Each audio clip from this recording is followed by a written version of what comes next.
आज से 33 वर्ष पहले वर्ष 1984 में स्क्वाड्रन लीडर राकेश शर्मा अंतरिक्ष की यात्रा करने वाले पहले भारतीय बने थे। लेकिन तब उन्होंने अंतरिक्ष की यह यात्रा रशिया के सोयूज मिशन से की थी। यानी एक तरह से राकेश शर्मा लिफ्ट लेकर अंतरिक्ष में गए थे। लेकिन अब बहुत जल्द भारत के अपने अंतरिक्ष यात्री स्वदेशी रॉकेट के साथ जुड़े स्वदेशी यान से अंतरिक्ष की यात्रा कर पाएंगे। ऐसा संभव होगा जीएसएलवी और उसमें लगे स्वदेशी क्रायोजेनिक इंजन की मदद से। भारत ने आज अपने अब तक के सबसे ताकतवर रॉकेट को सफलतापूर्वक अंतरिक्ष में लॉन्च कर दिया है और इस रॉकेट का नाम है जीएसएलवी मार्क 3 D1। यह अंतरिक्ष की दुनिया में भारत की एक ताकतवर कामयाबी है जिसके बारे में आज आप सबको जरूर पता होना चाहिए। इस रॉकेट को श्री हरिकोटा के सतीश धवन अंतरिक्ष केंद्र से शाम 5:28 पर लॉन्च किया गया। इस रॉकेट ने अपनी पहली उड़ान में GSAT-19 कम्युनिकेशन सैटेलाइट को पृथ्वी की कक्षा में स्थापित कर दिया है।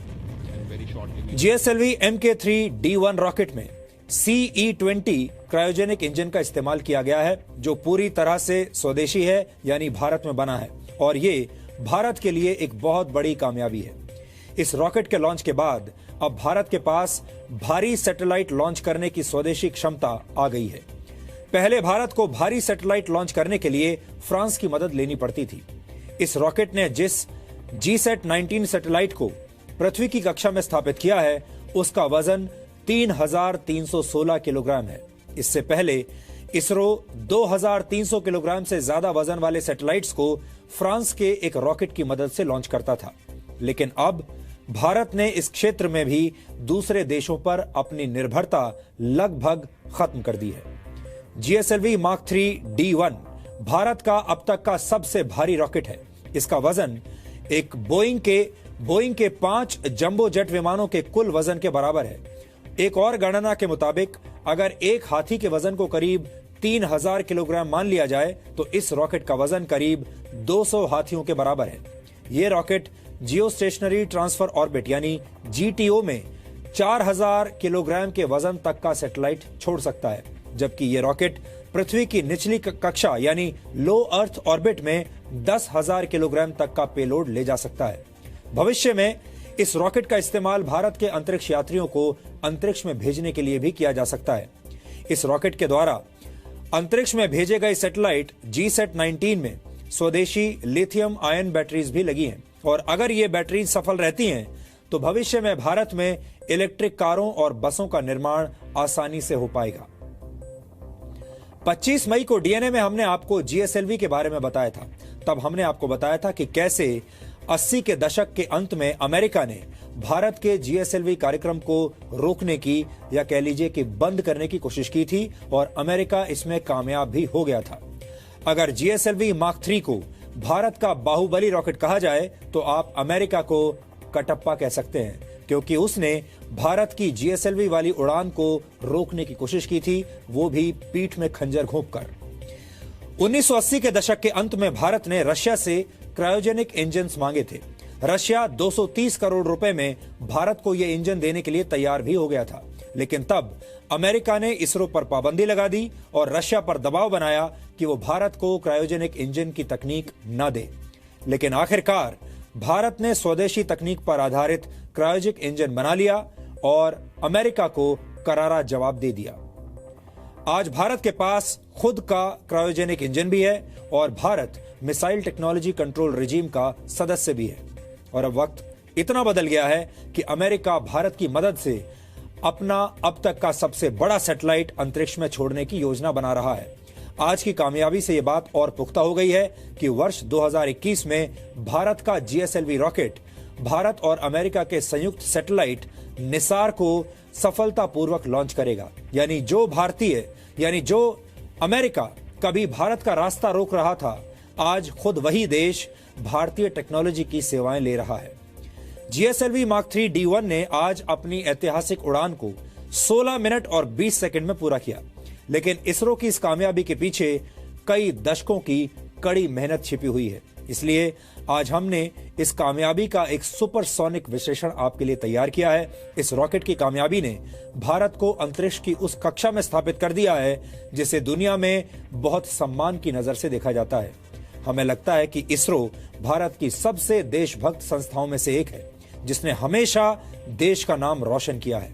इसलिए हम इस मिशन से जुड़े हर वैज्ञानिक को आज आपकी तरफ से और अपनी तरफ से दिल से सलाम करते हैं। एक दिन के क्रिकेट मैच में पाकिस्तान पर भारत की जीत का जश्न मनाने वाले लोगों को आज इसरो की इतनी बड़ी कामयाबी पर भी उतना ही बड़ा जश्न मनाना चाहिए।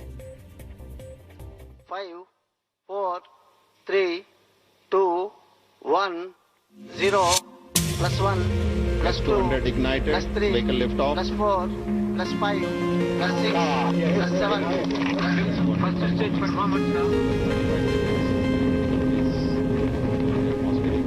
Participants. So C25 ignition has been confirmed.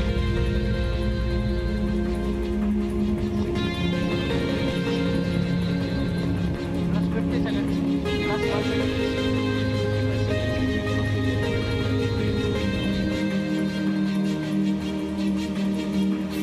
Squadron leader Rakesh Sharma, सारे राष्ट्र का ध्यान आपके तरफ है और हम सब आपको बधाई देते हैं।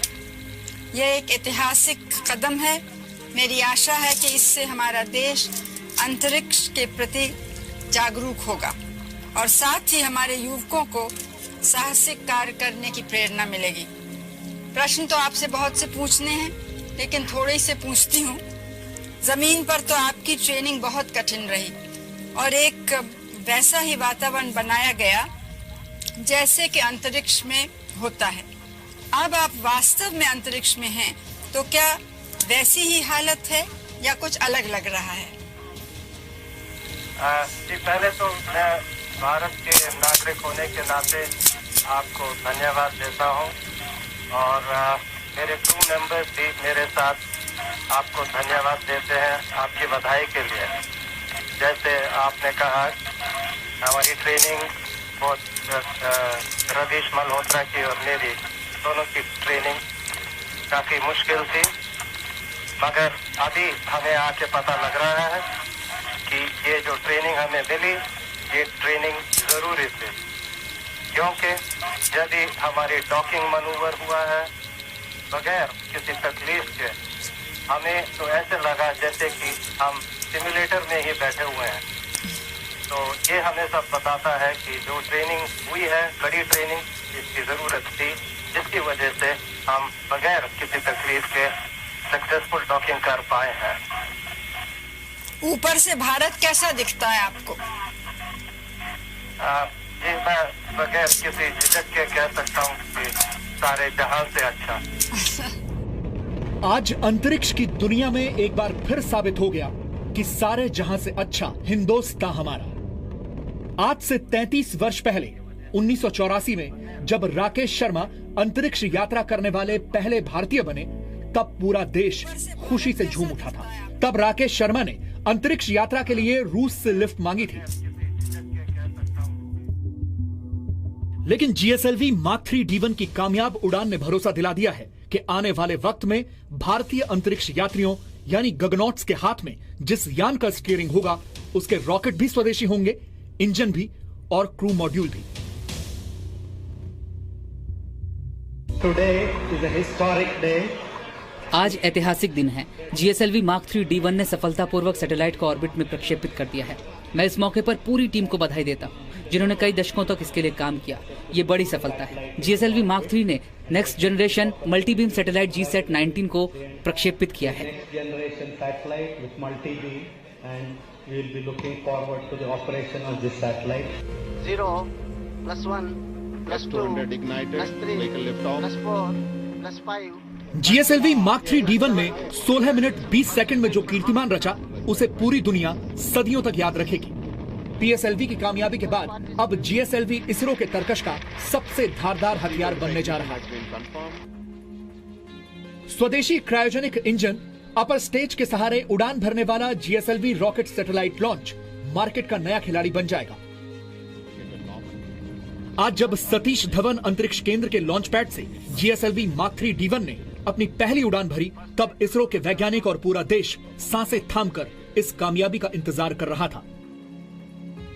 That the successful mission of GSLV Mark III D1 today will lead to the third stream of operational launch vehicle for ISRO with higher capacity payload, and also the GSAT-6 will lead to much higher throughput satellites in the near future. धीरे धीरे ये rocket उड़ान के सभी चरणों को कामयाबी से पार करता रहा और आखिरकार करीब 970 सेकंड्स के बाद इसने GSAT-19 उपग्रह को निश्चित कक्षा में इंजेक्ट कर दिया। GSAT-19 सैटेलाइट का वजन 3000 किलो से ज्यादा है, लेकिन GSLV Mark III अपने साथ 4000 से लेकर 10,000 किलोग्राम वजन तक के सैटेलाइट ले जा सकता है। भारत के लिए आज एक महत्वपूर्ण दिवस है। यहाँ के श्रीहरिकोटा के सतीश धवन स्पेस सेंटर से आज लॉन्च हुई है इसरो की सबसे भारी रॉकेट, जिसका वेट है 640 टन, और सबसे भारी सैटेलाइट जिसका वेट है करीब 4 टन। इसका मतलब है अब भारत बनेगी सेल्फ रिलायंट और इंडिपेंडेंट। इसका मतलब ये है कि भारत को अभी दूसरे देशों पे डिपेंड करने की जरूरत नहीं है। हेवीएस्ट रॉकेट और हेवीएस्ट सैटेलाइट की लॉन्च हुई है और ये महत्वपूर्ण दिवस एक और होप भी देती है कि आगे के 7 साल के बाद यहाँ से एक मैन मिशन भी बाहर जा सकते हैं। इस रॉकेट का वजन करीब 6,40,000 किलो है और ये 12 मंजिला इमारत जितना ऊंचा है। GSLV अपने साथ जिस GSAT-19 उपग्रह को ले गया उसकी भी कई विशेषताएं हैं। GSAT-19 मल्टीपल स्पॉट बीम्स तकनीक का इस्तेमाल करेगा, जिससे देश में इंटरनेट की स्पीड कई गुना बढ़ जाएगी। इसके अलावा यह हाई चार्ज पार्टिकल्स का भी अध्ययन करेगा। ये इससे अब हम अपने बिल्कुल इंडिजिनस कहें कि व्हीकल से हम अपने सैटेलाइट हम स्पेस में भेज सकते हैं, जिसमें कि हमारा जो कम्युनिकेशन का जो डिपेंडेंस था, नेविगेशन के ऊपर जो डिपेंडेंस था और रिमोट सेंसिंग के लिए, तो वो एक बहुत बड़ा ब्रेक थ्रू कहें कि होगा हमारे लिए कि स्पेस में कब जाएगा हमारा एस्ट्रोनॉट या कॉस्मोनॉट, स्पेस में कब जाएगा या कैसे जा सकता है। तो अभी राकेश शर्मा जी जब गए थे तो हमें रशिया की मदद थी, तो अब हमारे पास ये टेक्नोलॉजी से ये कैपेबिलिटी हो गई है। GSLV Mk3 D1 और इसमें लगे स्वदेशी क्रायोजेनिक इंजन की कामयाबी कई मायनों में अहम है। वर्ष 1999 में जब कारगिल की ऊंची ऊंची पहाड़ियों में छिपकर दुश्मन भारत पर वार कर रहा था, तब भारत ने अमेरिका से मदद मांगी। भारत सिर्फ इतना चाहता था कि अमेरिका भारत को वो GPS डेटा दे दे जिसकी मदद से ये पता लगाया जा सके कि दुश्मन पहाड़ों में कहां छिपा है, लेकिन तब अमेरिका ने ऐसा करने से मना कर दिया। इससे पहले 1980 में भारत रूस से क्रायोजेनिक इंजन तकनीक हासिल करना चाहता था ताकि कम खर्च में भारी सैटेलाइट्स को अंतरिक्ष में पहुंचाया जा सके। रूस भारत को यह तकनीक देने के लिए भी तैयार हो गया था, लेकिन अमेरिका ने यह नहीं होने दिया।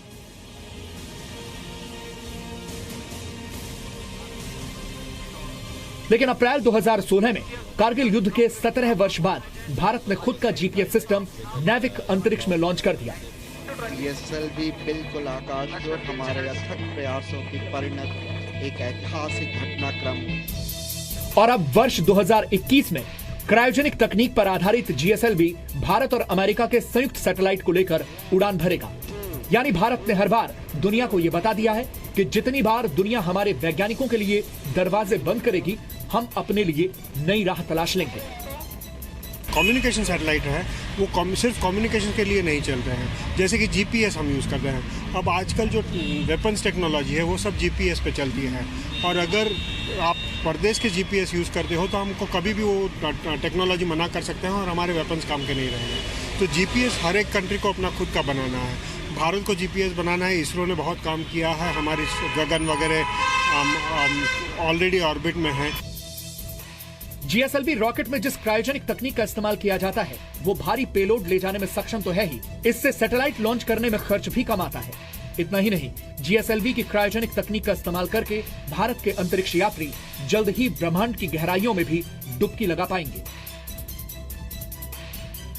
एक तरह से हम पूरे पृथ्वी को दिखा रहे हैं कि हम 4 टन तक सैटेलाइट्स अंतरिक्ष में दे सकते हैं GTO में, और LEO में तो कुछ 6 और 8 टन तक दे सकते हैं। ये सेम GSLV इस्तेमाल कर सकते हैं। और जहां तक ये सैटेलाइट का सवाल है, ये सैटेलाइट 3200 kg का जो है, ये इसमें कई नई टेक्नोलॉजीज हैं जो हमारे देश के लिए बहुत महत्वपूर्ण साबित हो सकती हैं। जीएसएलवी मार्क 3 की कामयाबी और भी कई मायनों में अहम है। भारत अब भारी भरकम रॉकेट भी अपनी जमीन से ही लॉन्च कर पाएगा। इसके अलावा विदेशी सैटेलाइट लॉन्च करने का कारोबार अरबों रुपए का है और अब इसमें भारत की एक बड़ी हिस्सेदारी होगी। भारत का जो स्पेस प्रोग्राम है वो दुनिया में सबसे कम कीमत का है। यानी हम भारत से अगर आपको कुछ लॉन्च करना हो तो करीब 1000 रुपये पर ग्राम के वजन से हम लॉन्च करते हैं, जबकि बाहर अब जाए तो 1 लाख तक की कीमत हो सकती है। भारत एक ऐसा देश है जिसने सिर्फ सिविलियन प्रोग्राम के लिए अपनी टेक्नोलॉजी डेवलप करी है। पहले से शुरू करी, स्क्रैच से शुरू करके आज जो कैपेबिलिटीज अचीव करी है वो ऐसा किसी ने नहीं कर पाया है। तो हर हिसाब से देखिए तो वो एक बहुत बड़ा अचीवमेंट है। जीएसएलवी MK3 की कामयाबी ने भारतीयों को जश्न मनाने का एक और मौका दिया है। हमें लगता है कि किसी भी मैच जीतने के बाद पटाखे फोड़ने से ज्यादा जरूरी है कि इसरो जैसी देशभक्त संस्था की कामयाबी देखकर खुशी के दिए जलाए जाएं, क्योंकि इसरो के पॉकेट में जो रॉकेट है वो देश के दुश्मनों को कोई भी मैच हरा सकता है। कोर्स बहुत बड़ा अचीवमेंट है। अल्टीमेटली हर चीज जो भी होती है वो इकोनॉमी को बेनिफिट करती है, कहीं ना कहीं डायरेक्टली और इनडायरेक्टली। कुछ भी अपने दम पे करते हैं तो उससे हमारे अंदर एक नई एनर्जी आती है, एक पॉजिटिव डायरेक्शन सोचने की आती है। भारत अंतरिक्ष में भी एक चैंपियंस ट्रॉफी खेल रहा है। यहाँ उसका मुकाबला पाकिस्तान से तो नहीं है, लेकिन चीन जैसे देशों से जरूर है। और अगर इसरो अपनी फॉर्म में बना रहा तो भारत जल्द ही चीन और अमेरिका जैसे देशों से कहीं आगे निकल जाएगा। श्रीहरिकोटा से रेवती राजीवन और दिल्ली से रूफी जैदी के साथ ब्यूरो रिपोर्ट, जी मीडिया, दिल्ली। ये भारतीय वैज्ञानिकों की एक बहुत बड़ी कामयाबी है, लेकिन दुख की बात यह है कि जो लोग एक क्रिकेट मैच में भारत की जीत का जश्न मनाने के लिए सड़कों पर उतर जाते हैं, वो लोग इसरो और भारत के वैज्ञानिकों की कामयाबी का जश्न कभी नहीं मनाते। ये उदासीनता बताती है कि हमारे देश के लोग मनोरंजन के कितने बड़े गुलाम हैं और वैज्ञानिकों के प्रति उनके मन में कितना सम्मान है। आज हमारे देश के लोग क्रिकेटर्स और अभिनेताओं के नाम तो जानते हैं, उन्हें बहुत बड़े सेलिब्रिटीज के तौर पर ट्रीट करते हैं, लेकिन वैज्ञानिकों के नाम कोई नहीं जानता, जबकि वो हमारे देश के असली हीरो हैं। हमें लगता है कि ये तस्वीर बदलनी चाहिए।